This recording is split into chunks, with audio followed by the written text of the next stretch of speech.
Hey everyone. See how this goes. Oh, quite a lag. Alright, well I guess I just need to not pay attention to the little video. I'm gonna try my hand at live streaming here, see how it goes. Might go horribly. We'll see. Let me find the link so that I can tweet it out. There you go. Okay. Trying.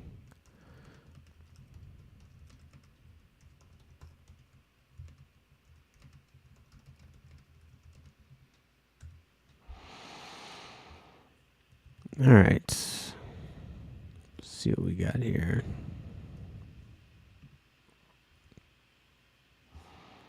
Zero concurrent viewers. That doesn't sound good. Maybe we'll get some once we get some in from Twitter.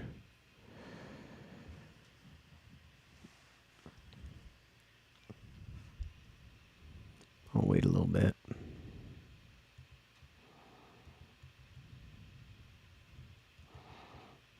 Ooh, computer churning. Not happy. There we go. 5 viewers. Let's see if this works. Does this work? Oh, it does. Great.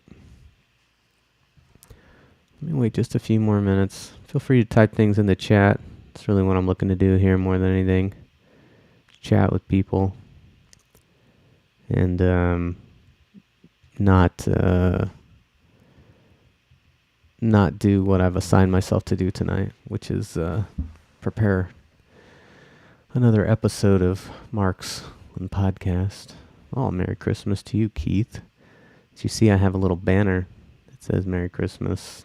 It's me being very, I'm on a whole nother level with this streaming shit. Let's see.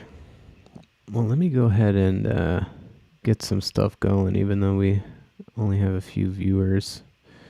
One thing I thought might be fun would be, what if I, we got this GPT stuff, the AI chatbot thing. And what if I, instead of reading through all of this and trying to summarize it, what if I just asked ChatGPT how to do this? So let's see. Can you summarize Capital Volume 1 by Karl Marx? Capital Volume 1 is a critical analysis of capitalism written by Karl Marx. It is the first volume of a larger work, Das Kapital, which was never completed by Marx himself. In the book, Marx argues that the fundamental characteristic of capitalism is the exploitation of labor. He contends that the capitalist mode of production, in which the means of production are privately owned and operate for profit, generates surplus value for the capitalist class through the unpaid labor of the working class. True, true, true. Marx analyzes the process of capitalist production, starting with the commodity and the process of exchange, and then moving on to the process of capital accumulation and the role of the state in maintaining the capitalist system. He also discusses the theory of value and surplus value, the role of wages and exploit. I mean, this is basically just the table of contents, the contradictions, yeah. Capital Volume 1 had a significant impact on the development of socialist and Marxist theory, and has influenced political and economic thought and policy around the world. It is considered a classic work of political economy and still widely read and studied today. All true. All true. 14 viewers. Hello, everyone. Let's see if you can get a little bit. Wonder if you can you do chapters? Summarize chapter 1 of Capital Volume 1 by Karl Marx.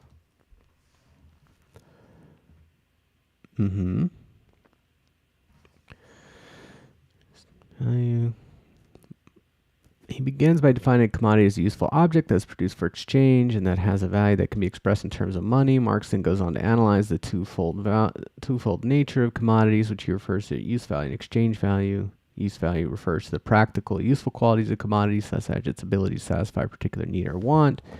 Exchange value refers to the value of a commodity in terms of the amount of other commodities it can be exchanged for. Marx argues that the value of commodity is determined by the amount of labor time required to produce it, and that the exchange value of commodity is determined by the relative amounts of labor time embodied in different commodities. He contends that the process of exchange creates a social relation between people as they exchange the products of their labor with each other. True.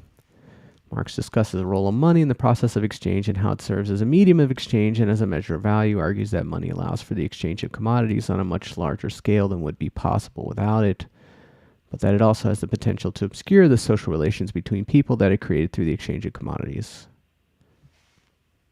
Oh, pretty good. I might just roll through all just roll through all these summaries of these chapters and have that be my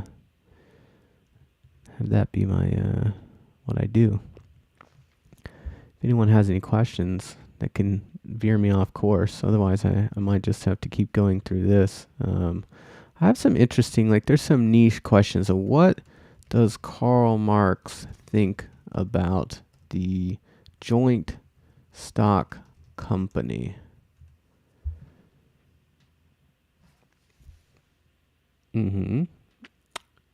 Marx argues that allows the capital pool to resources, invest in larger scale production. Yeah. Does he say all this, or is this coming from other stuff?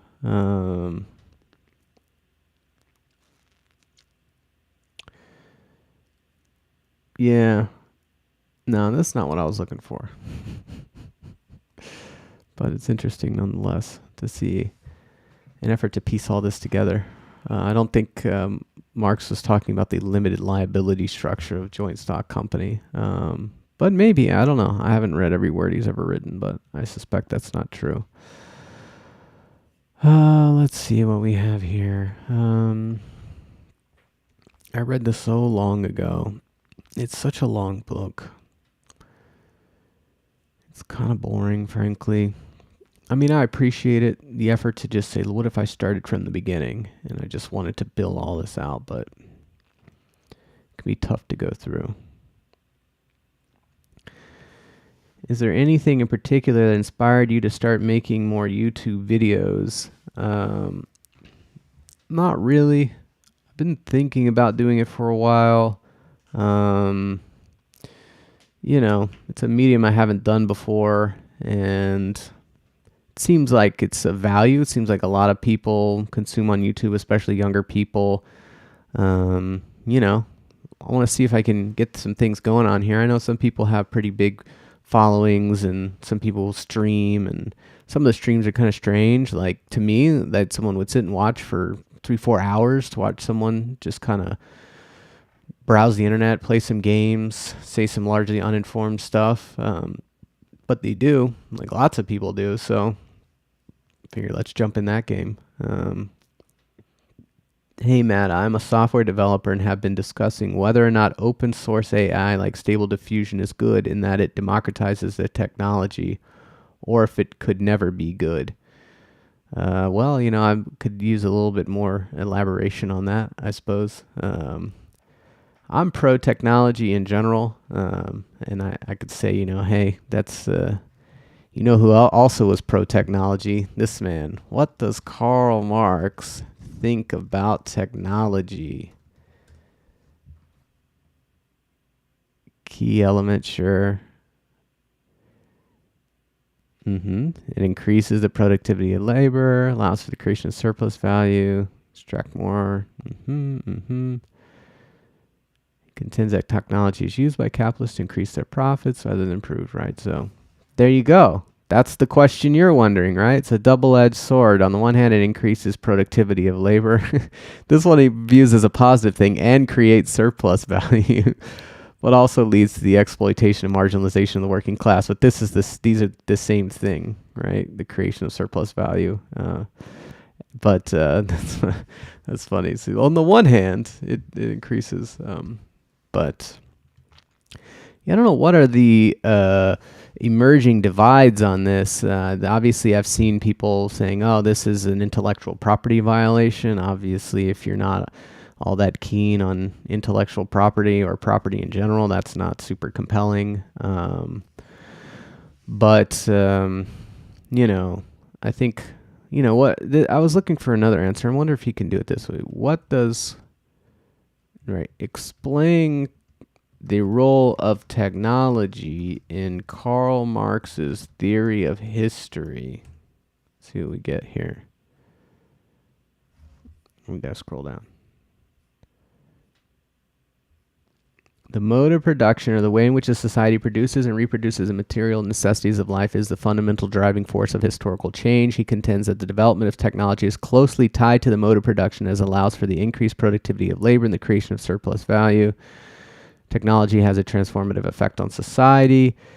He contends that the development of technology has led to the emergence of different modes of production, such as slavery, feudalism, and capitalism, each of which has its own specific social relations, form of exploitation, and class structures, right? So that's what I was looking for from the first one. I didn't get it here. But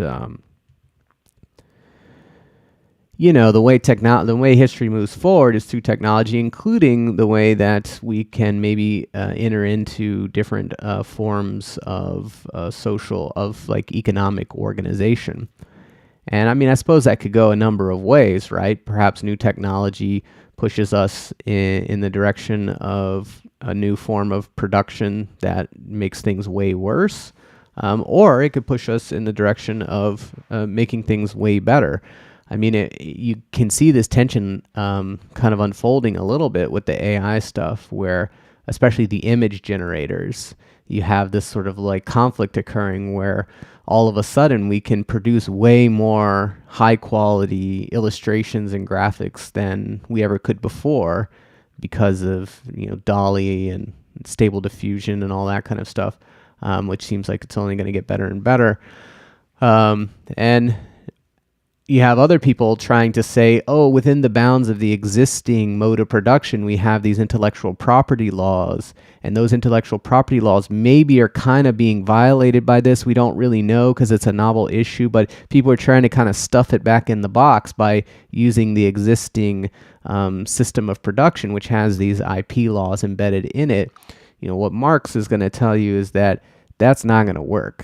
That if you have laws that are going to start preventing the increase in productivity, those laws are just going to give way. So I guess we'll see, but I would say he's, for the most part, pretty fatalistic about the idea that you're going to be able to you're going to push technology back in the box by appealing to existing rules and laws and structures in the current system. Instead, those rules and laws and structures will get amended in order to enable the new technology to take hold, especially if it increases the ability to produce. So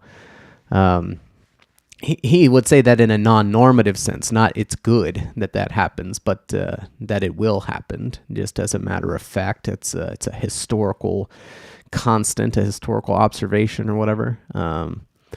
But if you're not too happy with the current state of economic organization, which I would say I'm not all that happy with it, then new technology presents a possibility. It presents a new horizon potentially. Who knows what might come of a new technology necessitating a new mode of production. Now I suppose it could make things worse, or it could make things better. How do you want to roll the dice? For me, I'm a fan of rolling the dice to see if we can get a different mix of economic institutions. So I'm, acknowledge that I don't know where it's going to go, but I'm willing to see where it goes, and let's not try to stomp it into the grave by because we're worried that maybe it'll go in a bad direction. But what are your takes on nuclear energy? I am for nuclear energy, I suppose. Or I guess I would say, within the existing conflicts about nuclear energy, the downside of it, the risks of meltdowns, contamination, storage of waste, that kind of stuff that people bring up, that those don't seem on balance to be more important than the ability to create large amounts of carbon-free energy in a small footprint with a relatively small amount of inputs. And, especially when we're dealing with climate change and we're so worried about carbon emissions, those downsides don't seem to outweigh the upsides. So, sometimes it seems like people want to just dismiss the potential downsides. I don't think that's useful either, but even if you acknowledge the downsides, there's risk. There's risk, but there's also reward, and there's a risk if you don't use nuclear energy and you instead use dirtier forms of energy. So I would say, go for it and try to develop it. I know they're doing all this stuff with micro reactors, and I know there was that thing with fission the other day. That seems to be quite a ways off, but just keep developing it. Energy is important. Electricity is important.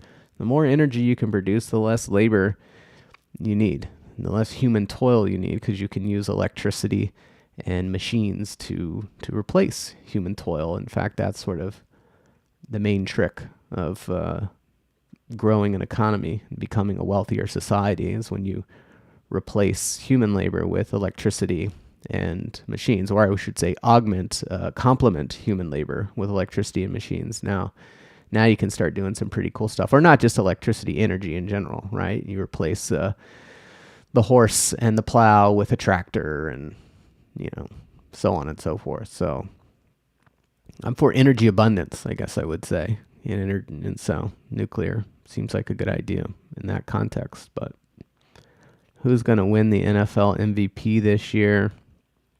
It's a good question. I don't really know. I don't think too much about it. Usually they give it to a quarterback. So who would be the quarterback of the moment? I mean, would it just be Josh Allen? That's the number one quarterback potentially? But okay, yeah, let's ask ChatGPT. Okay. Who will be the most valuable player in the National Football League this year? Oh, geez. It's not working with me.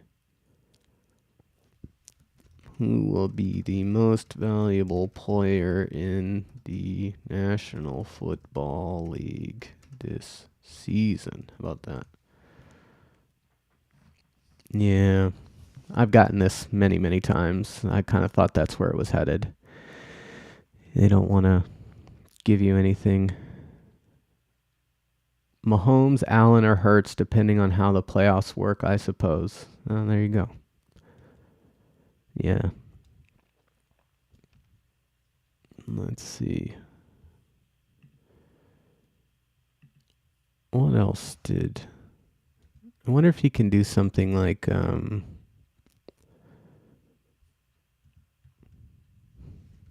what is socially necessary labor time? Here, I'll put the U in there to see if that does anything.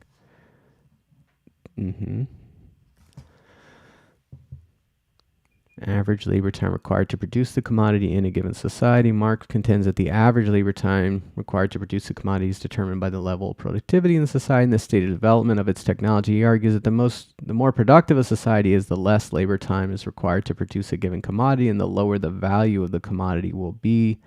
Socially necessary labor time is therefore the average labor time required to produce a commodity in a given society, taking into account the level of productivity and the state of development of the technology.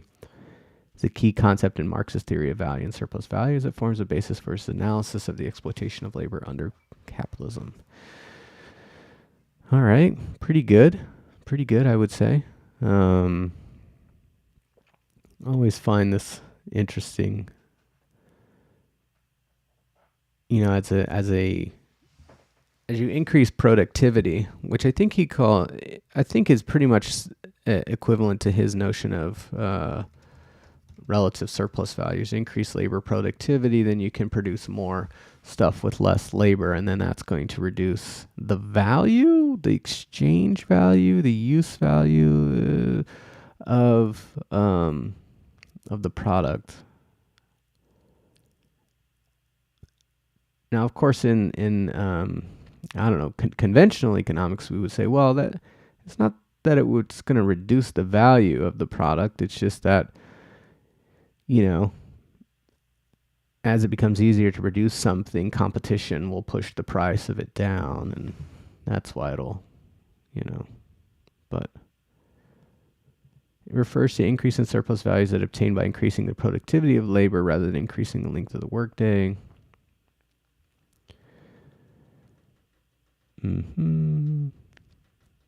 Increasing the productivity of labor, which allows them to produce more goods in a given period of time using the same amount of labor. This increase in productivity reduces the amount of labor time required to produce a commodity, which in turn reduces the value of the commodities. I think that's a little bit of a slippage of a mistake there the big man may have made. Oh my God, what's going on here? Look at this.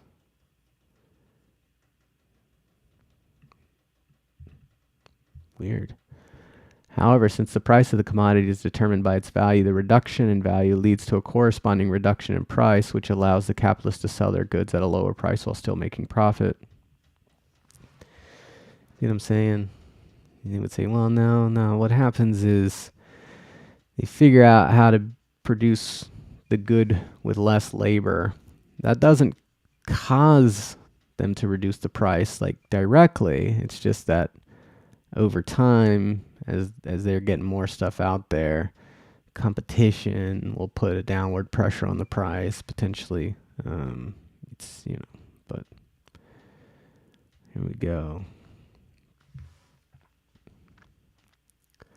When will the Matt Brunig Twitch happen? I may, I know with like Restream you can do both of them, so I might do that at one point. Right now I'm working on YouTube, trying to figure out all the stuff on YouTube. I'm supposed to be able to monetize after 4,000 hours watched, so, and 1,000 subscribers, which I already have, so I'm not really sure what the value of that is. It looks like the compensation gets quite low, but for some reason the setting of that goal has made me well motivated. I've got, I think, 1,400 hours, so I need another 2,600, and then I can monetize and make $100 a year or whatever. But you should do YouTube Shorts. Yeah, but they say that those don't count towards your hours watched. So for the moment, I'm not going to do it. Twitch discoverability is bad. Okay. And the monetization not good. So that's just making me say let's don't do Twitch. Ask it to give policy advice. Okay, let's see what we can do. What is the best way? Wait. What is the best policy for reducing child poverty? Since that just seems to be what we talk about these days in the policy world.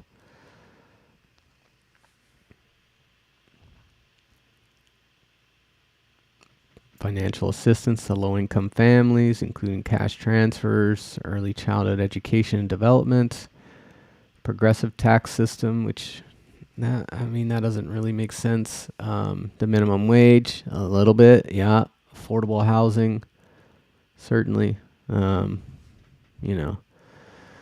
we get the welfare state, we get the minimum wage, the welfare state, wage compression, and then, and then maybe this could mean a number of things. Could this be the welfare state, or could this just be, increasing housing supply and that sort of thing in order to bring down prices? But yeah, basic shit there.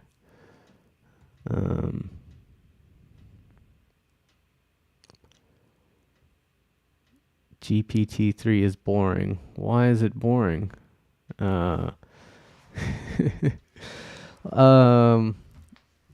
NIMBY. Well, let's ask him about NIMBYism. Wait, what should I say? What does NIMBY mean? And is it bad or good?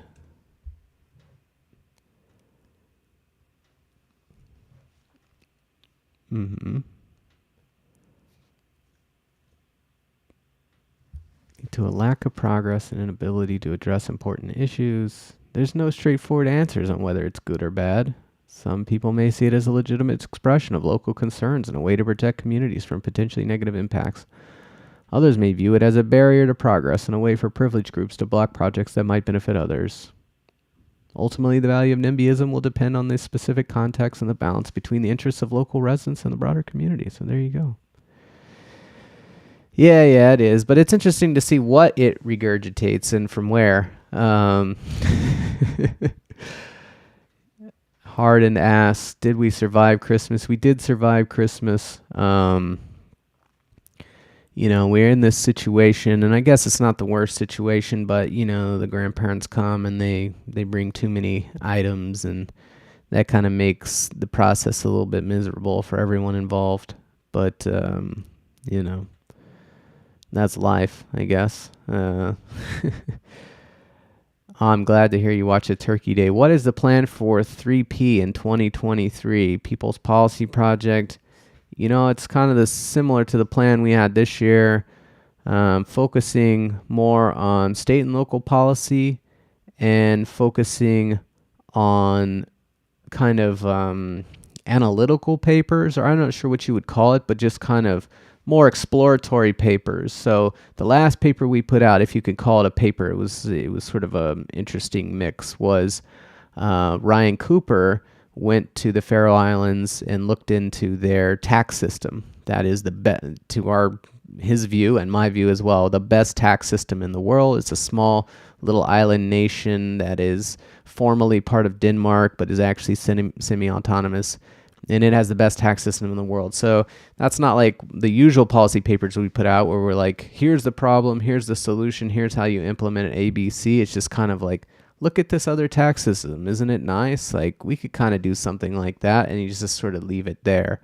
We got a number of those ideas in the tank, where you can just go to another country or a state or something like that and say, let's just kind of describe this policy that people aren't aware of, or describe this institution that no one's ever heard of, and bring some enlightenment and maybe kind of encourage policy in a very general way. So you kind of got that, you got analysis, and then you got state and local, since that's, like you say, the only place we're going to get any policy. And then responding to stuff, there will be things that occur, policies that'll be floated out there federally, and you can at least fight about those. Public banks could be one of them. I know those are popular. Of course, I've written before about this, but we had a public consumer bank in the U.S. very briefly. Ally Bank was actually majority owned by the federal government for a few years, because that was the bank of General Motors, which was nationalized after 2008. They had a bank called GMAC, which did car loans, and when they nationalized GM, now they had a bank, and they spun that off into a general all-purpose online consumer bank, and it was owned by the federal government for a few years. So we had it. We had the bank that we all wanted. So we could just repurchase Ally if we wanted. But that also kind of goes to show you that if we had it and people didn't even know we had it, no one seemed to care, then I don't know. What do you make of that? It seems like sometimes people think that state ownership is going to, I love it. I'm all for it, but they seem to have these very fantastical notions of what a publicly owned entity looks like. At the end of the day, how you organize a company and what it's going to look like is going to be pretty similar regardless of who owns it, because you're engaged. There's only so many ways to produce a certain kind of thing, right? Like a car company is going to look a lot like a car company, because to efficiently produce cars, you have to set up an assembly line and do all the same kind of stuff. you know. So if you think it's like, you look at it and you're like, this doesn't look different at all. And it's like, well, yeah, because it's the productive technology that kind of determines how the workflow is organized for the most part. What's cool about the public ownership is, one, you get all the dividends instead of it flowing out to the rich. You get some additional ability to control it and perhaps use it for social purposes here and there. You don't have to worry about capital flight, moving the country out or disinvestment or whatever, right? So there's a lot of beneficial, especially financial benefits to public ownership. But sometimes I get the sense, because I read this paper actually just last week, someone sent it to me. It was a paper written by a couple of Finnish socialists. And they sent it to me because I was cited in this paper, though they cited a lot of people in it. And the part that they cited to me at was me talking about state-owned enterprises in Finland. And they were kind of like, yeah, we do have a lot of state ownership, but the companies just kind of look like normal companies, And it's like, well, yeah, I don't know what to tell you. If the government owns the telecom, like at the end of the day, that company is going to be engaged in putting up telephone wires and cell phone towers. Like it's going to look pretty similar, but what's cool is you get all the dividends. But yeah, I mean, but like we get Broy says we need some more love for state-owned enterprises, except for MOHELA, an evil SOE. MOHELA is the Missouri Higher Education Loan Authority, which is a public entity that does student loans, right? So we have a system of student loans in the U.S. And like at the end of the day, student loans look a lot like student loans, which if it's bad, it's bad.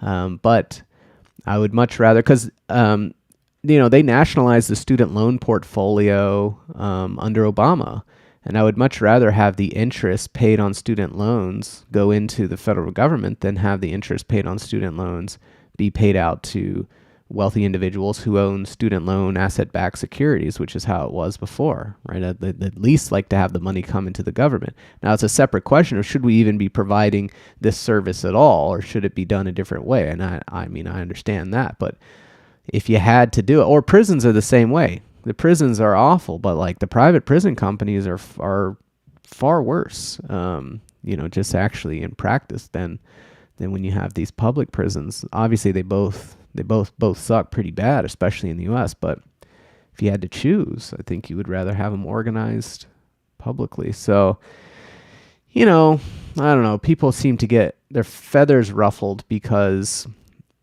public ownership is not a universal solvent. It doesn't fix all the problems with a particular kind of production. Another example is vice industries. So vice industries in a lot of countries, even in the U.S. to some extent, are publicly owned, right? Lotteries are publicly owned in the U.S. We don't have publicly owned gambling outside of lotteries and a little bit here and there. Like when we allowed sports gambling to blow up, that probably should have been taken over by the government.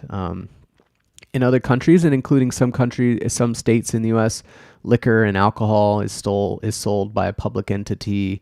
Other kinds of vice industries like that, people get mixed up there and they say, but isn't the vice industry bad? Like, and it's like, yeah, but the state owner is better than the private owner. At least the state owner has some interest and willingness and ability to try to curtail some of the worst abuses, whereas a private owner has every interest in the world to just addict you, right? The public owner has at least some ability to try to balance those interests. And you do see in countries that have, public monopolies on gambling or public monopolies on alcohol, they do make efforts to try to, prevent some of the negative effects of that, removing gambling machines from problematic areas, cutting down alcohol access at certain times, and, whatever. But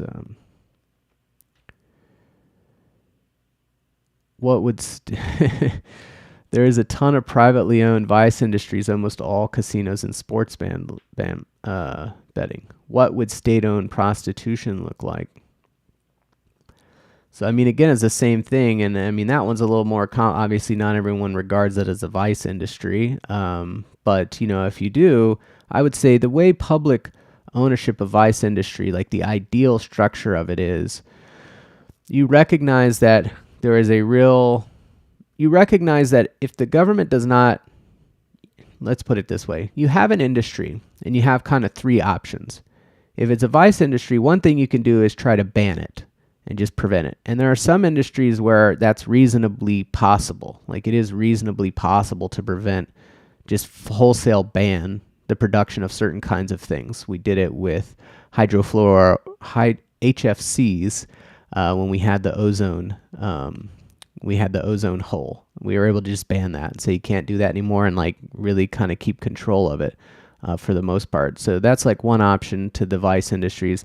The other option, but if you can't ban it, then what you're going to get is a black market, right? Just a problematic black market, and that has all sorts of horrible, violent abuses and whatever, right? So if you can't ban it, then your other two options are to say, okay, it's gonna be legal, but it's gonna be like private and regulated and whatever. And then the third option is to say it's gonna be legal, but it's gonna be a public monopoly. I think the best structure there is a public monopoly vice industry, and the idea is actually to try to reduce the size of the vice industry as much as possible, but in a way that it is not going to create a problematic black market, right? So that is to my mind, like how a state-owned vice industry ought to operate, right? You recognize that this thing that's happening, whether it's drug use, alcohol use, gambling, whatever, that these have very negative impacts on society. You also recognize that you can't just outright ban it. It doesn't work because it creates a black market, which is often worse. So we're going to bring it into the public sphere, and we're going to try to shrink it as much as we can, put as much controls on it as we can, while still not inviting the black market. So it's like kind of a balancing act that you have to.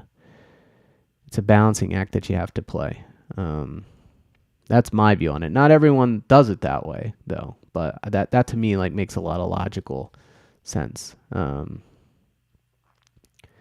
Slovenia, it says, man, I know we all love the Nordics, but how about some love for Slovenia? They're getting there. Slovenia is a very interesting country. Obviously, they produced Slavoj Žižek, so that's got to count for something.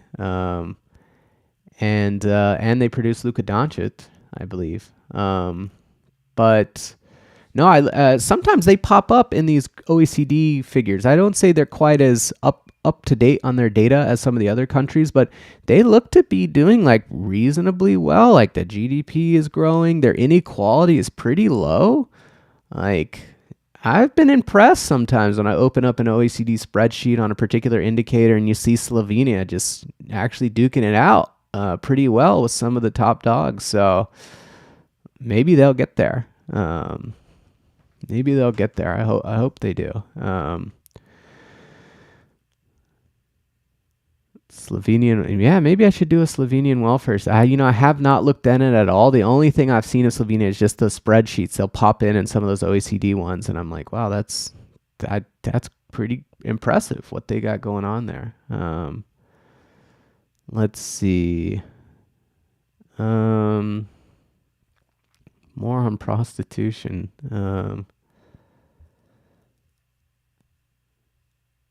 The Nordic model of prostitution is the Nordic model of prostitution. It's interesting. Sometimes you use the word Nordic model, and if someone's specifically focused on the prostitution question, that's like where their mind goes, because that's like but of course I'm talking about the welfare state and all that kind of stuff. But yeah, you have the criminalize the John, but not the prostitute.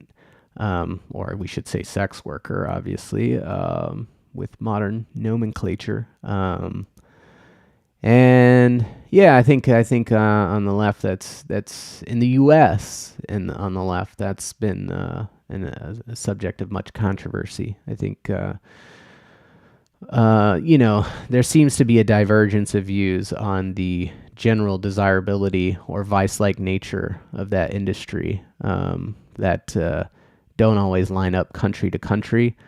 It seems like Nordic feminists in particular still have a very negative view of prostitution, which they believe is, both the objectification of women and also tends to coincide with class exploitation, right? So it's sort of like, oh, you take poor women and who have no options and are, this is their sort of stereotypical depiction of it.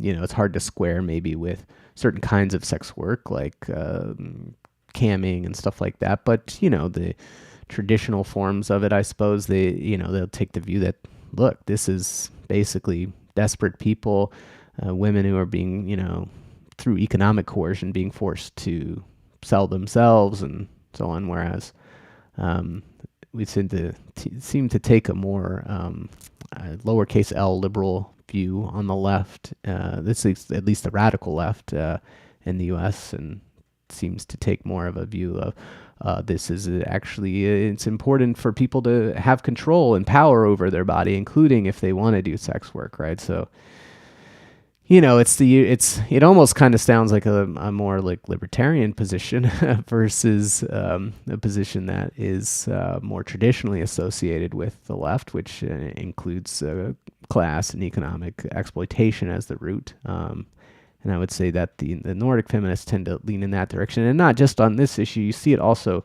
interestingly, in the issue of surrogacy, which is like basically a non-issue in the U.S., but apparently comes up quite frequently in Nordic debates. But there's no, as far as I know, any like real political action in the U.S. about whether you should allow people to be surrogates or not. But I think in all four countries, except for maybe Sweden, it's either banned or only allowed if you don't pay them. I think Finland bans it, period, end of story, even if you want to do it for free for your friend, because they think the risk of exploitation is just too high.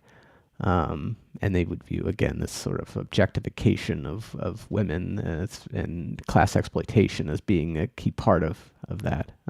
So, yeah, people go different ways on these things, even when they are ostensibly on the, operating from the same first principles, whether that's like feminist socialist principles, in this case, or otherwise. There seems to be a desync between your camera feed and the audio. Yeah. I don't know what to do about that. Hopefully it's not too distracting. I'll have to figure out, later on, click some videos, read some stuff, to figure out how to make this better. Matt, would you ever run for office or do an appointed governmental position, I guess? I'm not against it per se. I got 2 young kids right now, so I would not have the time to do anything like that. I don't think I would be all that compelling as a candidate. But you never know. There's some oddballs that get in there. Definitely when you watch congressional elections and you see some of the people that win, it definitely does make you think like, well, okay, like I may be repulsive, but I'm not that repulsive. Like some of these people, if their bad personalities and whatever don't sink them, then surely whatever defects I have should be able to be papered over, But the same thing for appointments and whatever. Like I'm not really in a position to do that right now. But hey, when the kids are grown, maybe make an effort. I'd love to be an ambassador. That would be once you're older and like the kids are grown, I could go be a Nordic ambassador. That seems like a great like final send off for me. We finally get some kind of lefty in there and they're like, thank you, Matt, for all your hard work. You can go spend the next 4 years in Norway or something like that. But that probably wouldn't work either because I don't think Liz wants to spend years in another country, especially one as cold as that. So, Let's see. Kano Boy is in here. I did his podcast. He's helped me a little bit with the YouTubing, so I appreciate that.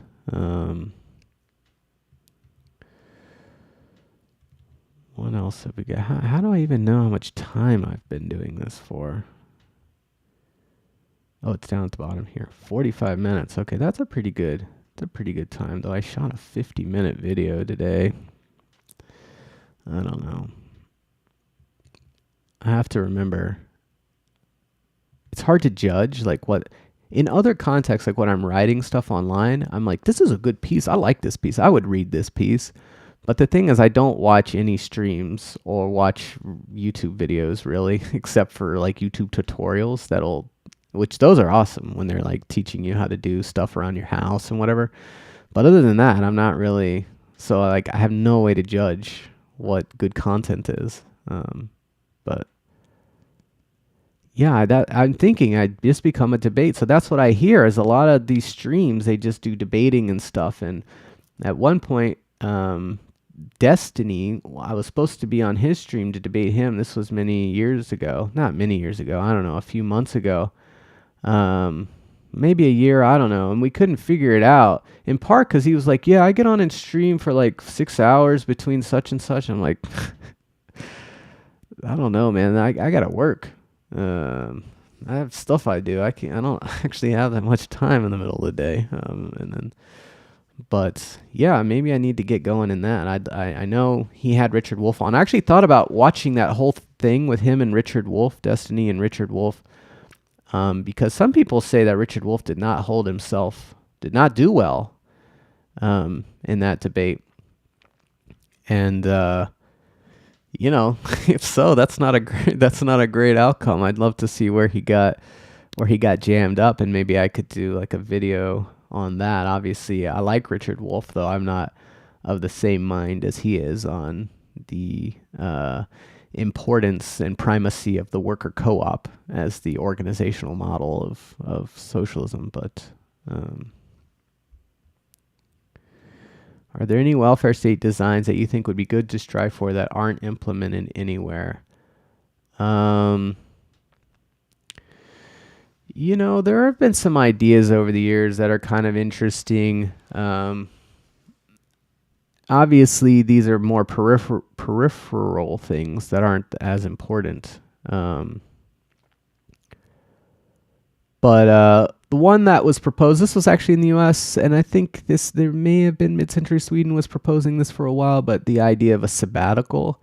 Obviously, some professions have sabbaticals built in. I think just professors at this point, and I would guess that that's probably getting rarer and rarer just from what we know of like working conditions. But the idea basically that is that every 5 years, that you were in the workforce, and you would have to accumulate work credits in the same way that you do Social Security work credits. But every 5 years you were in the workforce, or every 10 years, or whatever, you'd have to figure out.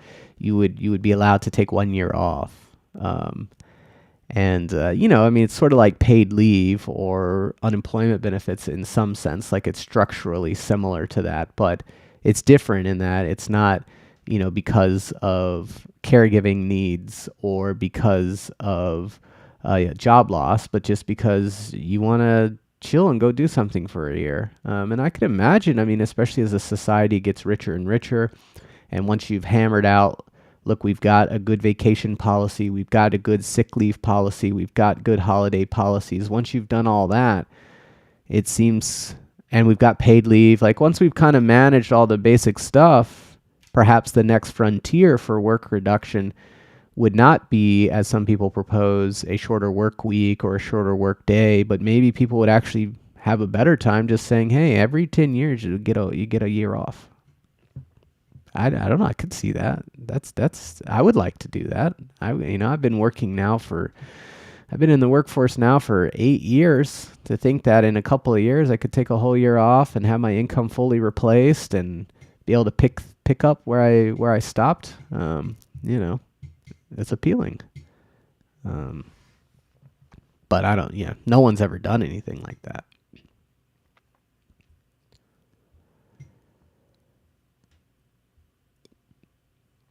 Yeah, that's Daniel says, I read Barbara Fried's book on Robert Hale because of your recommendation on Ezra Klein's podcast, then saw her son get arrested in Bahamas. I hope Hale isn't responsible for FTX in some distant way. I forgot that I did when I was on his podcast. He hit me with, I need to recommend some books. He'd actually told me that in advance, and I just completely forgot it. And yeah, for whatever reason, I was like, Barbara Fried's Robert Hale book. I love that book. Yeah, now her son is headed to prison. I don't think there would be a direct link between the two. Hale was not a utilitarian. In any case, he would not have been like an effective altruist kind of guy. I would say his main point was that, what you view as and what we call like free exchange, uncoerced exchange, that kind of stuff, that's all nonsense. That underlying it is coercion, because all these legal structures like property and contract and whatever, they all restrict what you can do, and they essentially force transactions that you may or may not want to enter into. In a way, a very Marxist point, but he tackles it from a bit more of a like legal realist perspective, was very good. That was a very good book. It was also great books for understanding things like inframarginal rents, and like what's so cool about the book is like you don't just get, oh, here's what Hale thought. You get Barbara Fried putting it in the context of other intellectual debates and then using it as a jumping off point to explain sometimes quite difficult economic concepts, and how they relate to different theories of economic justice and morality. So even if you've heard of the concepts before, you may not have been able to fully think about how to apply theories of justice, theories of economic, whatever, justice and morality to certain concepts. And she was very, very, very good at that. I have not read her utilitarian writing, which I hear that she's big on. And that seems like it could have influenced old Sammy, but I do wonder what it's like these days at the Bankman-Fried house, because that's where he's holed up. He's on bond, and he's just sitting at his house, or their house, I guess.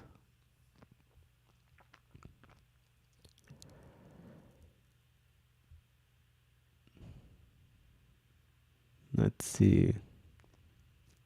I kind of disagreed with you a bit about pre-distribution versus redistribution. Not with the specific paper you offered, but I think it's better to prevent wealthy people from getting money rather than trying to tax it. Yeah, no, I mean, so the problem I don't have any problem with pre-distribution. In fact, the socialist is all about pre-distribution, because what are we trying to do as a socialist? We're trying to take over the capital share of the economy, so that instead of letting these things flow to the wealthiest people, it would flow into public coffers or through whatever funds or however you want to organize the collective ownership. That's a pre-distributive thing. Unions and wage compression, which are a big part of the Nordic system, are big pre-distributive measures. The issue just is that the people who go on about pre-distribution, sometimes they want to couch themselves as being alternatives to the welfare state.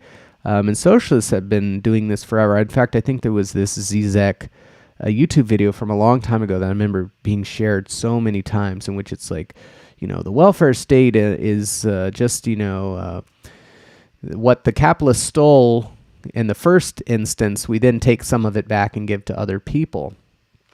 And it's like, that's all well and good, I don't know. I'm not, if you want to be like rhetorically charged up about that. But in fact, right, the welfare state is not primarily about providing benefits to low paid workers. It primarily goes to people who don't work at all. And even if you had a purely equal distribution, like if you took all of the money that goes into profit right now and you redistributed it down to workers, and you paid every worker the exact same amount, so we all got the exact same wage and there was no profit flowing out to an external owner, you would still have massive inequality and poverty, because some families have lots of non-workers in them.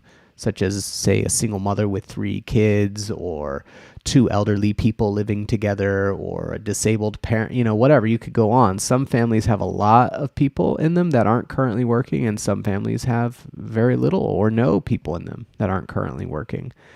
And essentially the unequal distribution of non-workers across household, like across the whole society, we basically have 1 worker for every 1 non-worker, right? 1 person who goes and works every day for, if you add up all the kids and old people and whatever, it's basically a 1-to-1 ratio. But the households are not 1-to-1. Like in a given household, in my household, it's 1-to-1 because we have 2 workers and 2 kids. But across the society, you've got lots of households with no workers in them, especially retired elderly people. You've got households where only 1 out of 4 people work, or 1 out of 5, or whatever, right? So the unequal distribution of non-workers across society, that's what the welfare state really remedies. And pre-distribution is not an alternative to the welfare state. And so that's what gets me rankled about those people, because they pitch it as a contrast, as an alternative to the welfare state. And to me, they're doing very, very different things. And not just to me, just factually, they're doing very different things. And pre-distribution is not going to solve the problem that the welfare state solves. So, All right, I got 4 more minutes. I'm only going to do an hour. I hope that the whole video is not just completely fucked, like with sync problems. I don't know. I have no way of telling on the fly. Like, it looks fucked in my OBS, but I don't know if that's normal or what. But oh, it's good. Okay, great. Libertarians be like, who says children and the elderly can't be workers? I mean, it's true, right? If you just get rid of retirement, like, that's one of the things that I think is interesting, is you can understand why early socialists writing in like the 1850s, why to them they're just like, there are workers and there are owners. And that's because there was no retirement. Kids were working from a young age in many cases, right? Whether on the farm or in the mines, so I mean, there were obviously babies didn't work, but like the percentage of the population that was required to work. And then of course, if you're not thinking about women, many of whom only worked in the home, the percentage of the population, that was really available for work, I mean, really was, 90% plus, I don't know like exactly what it would have been, especially again, if you count at-home labor of adults and whatever, so it's somewhat of a recent phenomenon that we've said, if you're very old or very frail or you're very young, even if you are capable, we're going to let you off the hook. And once you do that, you do need a welfare state in order to enable that, or you're going to get very high levels of poverty. And obviously, even when they had children working and stuff, it's not like they were making big time wages. Even today, when you have elderly people working, I mean, in some cases, depending on the work, they might make big wages. But you see, these kind of stereotypical jobs like Walmart greeter and whatever, right? Like, because of the diminished capacity to work that comes with age, your ability to acquire income, even if you are working, is low. Anyways, so you still would need the welfare state. Any thoughts on the rich people leaving Norway because of wealth taxes? Yes, I read that piece in the Financial Times, I think. I think there were 30 people that were saying they were leaving Norway. I'm not saying actually in register data. And of course, there are thousands and thousands and thousands of people who are subject to the wealth tax. So it doesn't seem like that big a deal. I did think that it was funny that the Norwegian finance minister just shrugged it off, doesn't care. And I think I said this on Twitter when it came out. Norway's in a great and hilarious position where the state owns so much wealth that it's not like the state is depending upon the wealth tax to run the country. It's like, well, we need this tax revenue. The wealth tax is there to, cut down on inequality. It's an egalitarian measure. It's not really there, to make sure that they can make all the numbers add up. I pointed this out as well on Twitter that right now the government surplus in Norway is over 30% of GDP. Obviously it's because of oil prices and all that kind of stuff, but it's like they don't need the wealth tax, but they want to do the wealth tax for egalitarian purposes, and I'm all for that. The one person that they quoted in that article, he said his firm was like a crypto firm, and he was basically like, to pay the tax, I'd have to sell, he's like, I have a cash flow problem where I can't really pay the tax. And it's like, yeah, I bet you do have a cash flow problem given your business. But,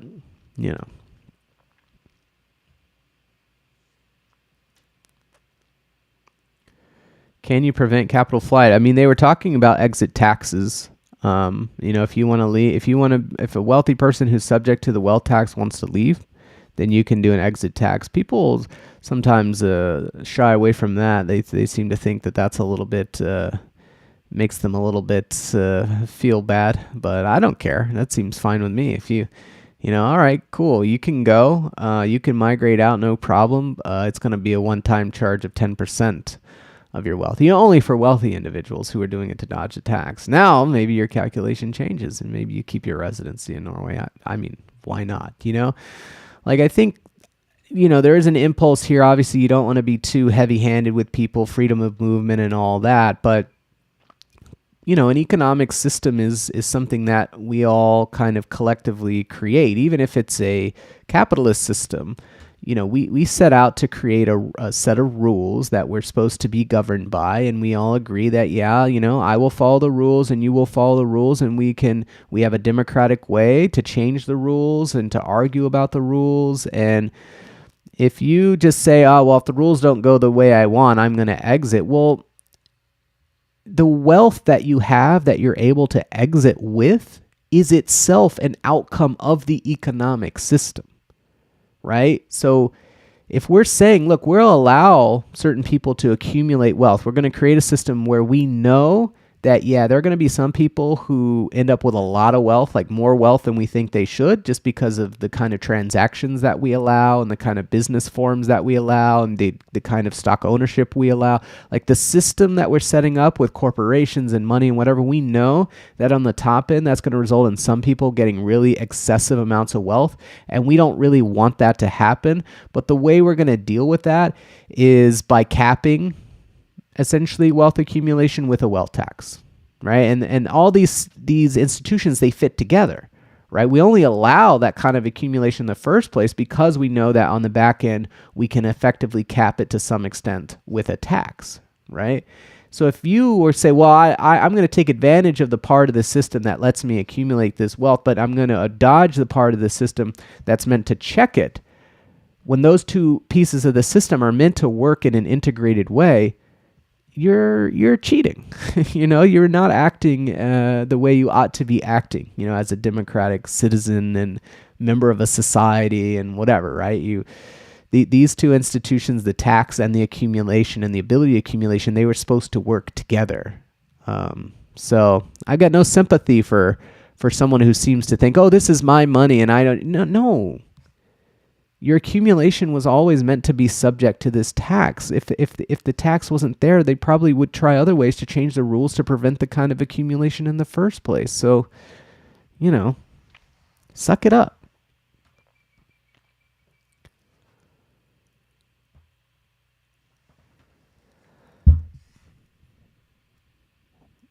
Yeah.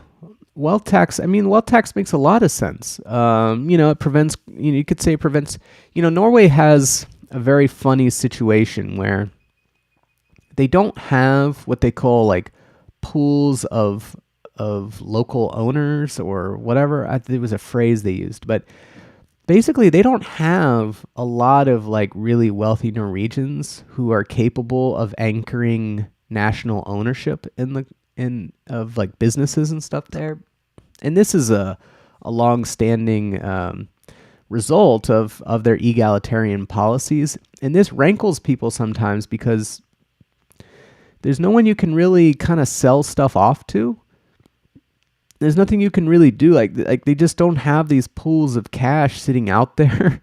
And so the state has to be a big owner in society. Either that or you allow investors from abroad to own most of the country. But I think that's a very positive thing, I think it's good for everyone to be in the same boat together.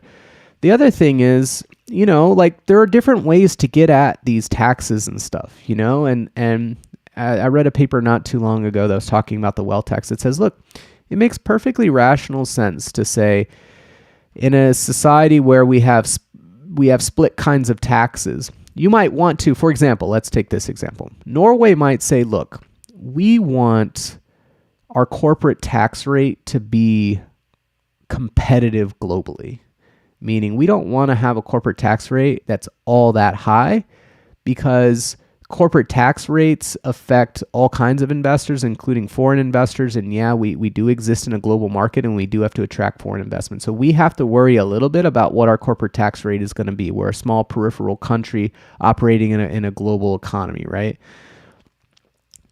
But we do want to make sure that our country is equal, like internally.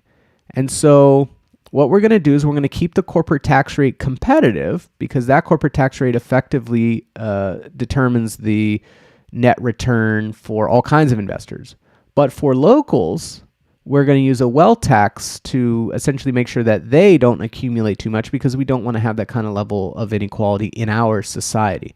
That is a perfectly reasonable judgment that you could make. And in the alternative, if you're going to say, oh no, if you do a wealth tax, then they would up the corporate tax, right? Like the wealth tax is what enables them to have a lower corporate tax rate, which is a decision that they've decided to make, So all these pieces of the system, they work together. You can't just pull one apart, analyze it in isolation and say, oh, I don't like this, or wouldn't it be, that's not a proper way to think about taxes and distributive justice and whatever. It's all together. Let's see. Could Norway exist the way it does inside the EU? I don't think it could. No. I don't remember the specifics, but I think there are certain things that would make it harder for Norway. Though Norway does effectively have to follow a lot of EU stuff. But why not socialism instead of corporate and wealth taxes? Well, in the case of Norway, it is all of the above. The state of Norway owns 60% of the wealth of Norway, on top of corporate taxes and wealth taxes. And if you exclude owner-occupied homes, the state of Norway owns something like 76% of all the wealth in Norway. So they do it all. They own directly in order to just gobble up returns and dividends and stuff. And then for what's left, what they do let circulate out there, they have you turn it back in the form of a wealth tax. Of course, you're not subject to the wealth tax unless you are like pretty much in the top 10% of wealth owners. But yeah. That's, you can do all the above. I read a paper, actually, Norway did this paper because, remember for a while, maybe people still are, people were interested in the idea that corporate concentration, monopoly in certain sectors were driving up price markups, and that this was, a big scourge on society. It was driving increases in capital share and all this kind of stuff, right? Just like monopolies driving price markups. And there was a paper that their statistical agency did in which they looked at this in Norway. They said, whoa, all these papers are coming out. Very cool. We're going to copy some of these papers, the methods that they use, and we're going to do it for Norway because we have the data on the Norwegian companies and industries and stuff. And they found a couple things. One, they found that it just wasn't happening, that even in the concentrated sectors in Norway, for the most part, price markups you just didn't have that problem. But then the second thing they found is that there were some sectors, where you were seeing some price markups, but those sectors were so heavily state-owned that they basically were saying it doesn't really matter because the the surplus profit that you get from those markups, it just flows into the state anyway, and they use that to fund social spending, which is very egalitarian. So, like, if anything, increasing the share of income that flows into the profits of state-owned companies just increases equality in society. So, it's a funny kind of flipping it on its head. But I think I thought that was a very instructive paper because, it gets to the point, which is that we fight so much about how much of the dollar goes to the owners versus the workers and whatever. And like what the paper shows you, which is obvious even without the paper, is that, but if these things were publicly owned, then we wouldn't really care all that much, or at least it wouldn't really matter all that much, right? Once it's publicly owned, whether it gets paid out to the worker as wages or get paid into the state as profits, which the state then uses to finance social welfare and whatever, like it's all going to good places at the end of the day. And if anything, the social spending is more equal than the wage bills. So, this epic struggle that we're engaged in, where we're trying to see how many pennies we can move from one side of the ledger to the other, from capital to labor. If you just bring capital into public ownership, you can moot all that. So the state only owns shares of companies and they are minority shares. This is, I don't know what you mean to say they only own shares of companies. That's how you own a company. At least the company's organized that way. Some of them are minority shares. Some of them are not. Certainly Equinor is not a minority share. D&B, I think that one is minority share. They have 70 state-owned enterprises. Some of them they own some of them they own all of it. And these are even, some of the companies aren't even listed on stock exchanges. They own 100% of the shares. Some of them they own a majority of the shares. Some of them they own a controlling stake, but ultimately a minority stake. The last numbers I saw on this was that the Norwegian government owned a little over a third of all of the equity, publicly traded equity in Norway, and owned over 50% or I should say has a controlling stake in companies whose outstanding shares are equal to 50%, over 50% of the Norwegian stock market. So they own 33% of the value, and then they control the majority of the companies that are listed on the exchanges. And then they also have all the companies that aren't listed. They also have the social wealth fund, on and on down the line. So,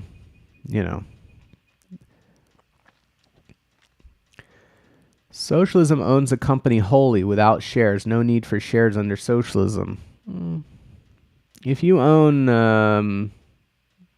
80% of a company's shares and you have complete control over what it does, but you've decided as a financial matter that we're going to raise some money by selling the other 20% of the shares, where does this socialism cease?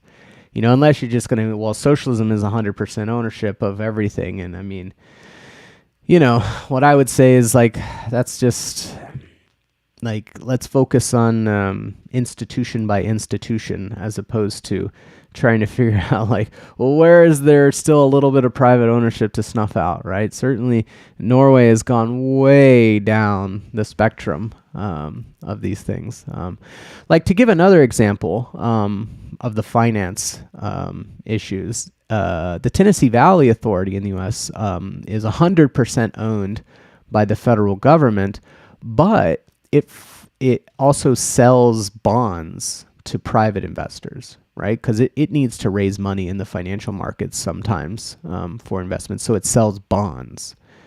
If instead of selling bonds, it sold 10% of its shares or 20% of its shares, is that less socialist? What's the difference between selling bonds or selling some of your shares? Now, I could see a difference being, if you sell so many shares that you no longer have control of the company, now we've got a real difference. But if you still have control of the company, the difference between selling shares and selling bonds doesn't really amount to anything. And now maybe you say, you shouldn't sell bonds either. I don't know.